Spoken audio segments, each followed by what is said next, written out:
As 1861 began, the United States were no longer united.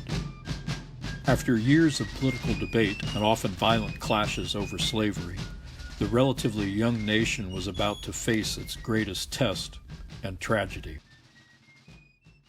The fateful blow to unity between the North and South came with the November 1860 election of Abraham Lincoln, a Republican from Illinois.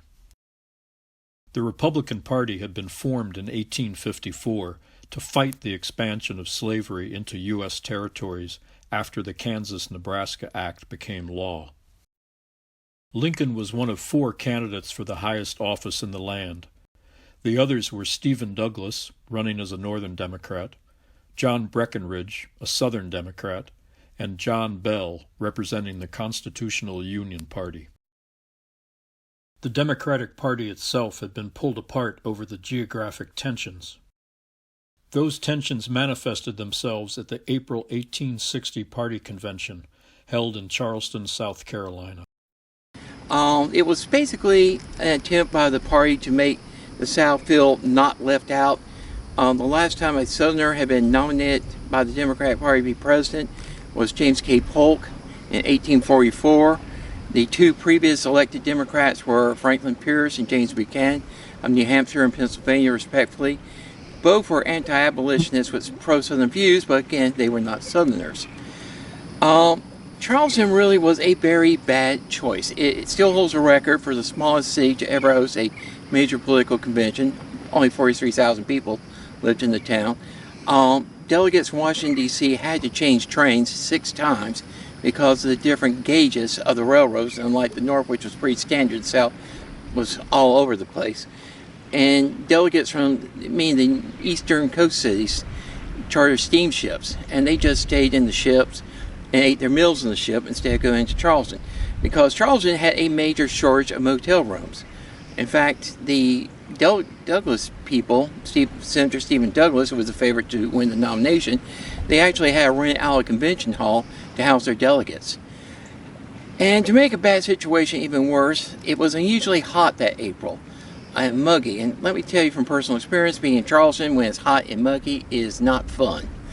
And so they had opened their windows at night, and they would have to listen to pro-Southern, pro-secession, pro-states' rights activists screaming and yelling, often fueled by alcohol, often having impromptu rallies, so nerves and tempers were flared.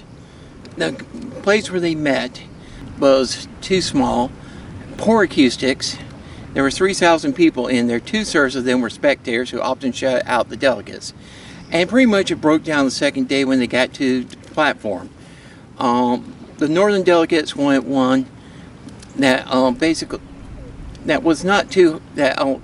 allowed slavery but was not so pro-slavery. The South wanted one that was pretty much guaranteed slavery protection and all this, and it was unacceptable to the North, so they broke down on platform. The Southern delegates walked out. They did not have enough delegates to give Douglas the necessary 2/3 vote. The Democratic Convention reconvened in Baltimore in June, but most Southern delegates didn't participate in the process and would select their own candidate. The split would put 2 separate nominees on the ballot for Democrats. Dividing the vote even more was the short-lived Constitutional Union Party, a political organization aimed at preserving the nation and made up primarily of former Whigs.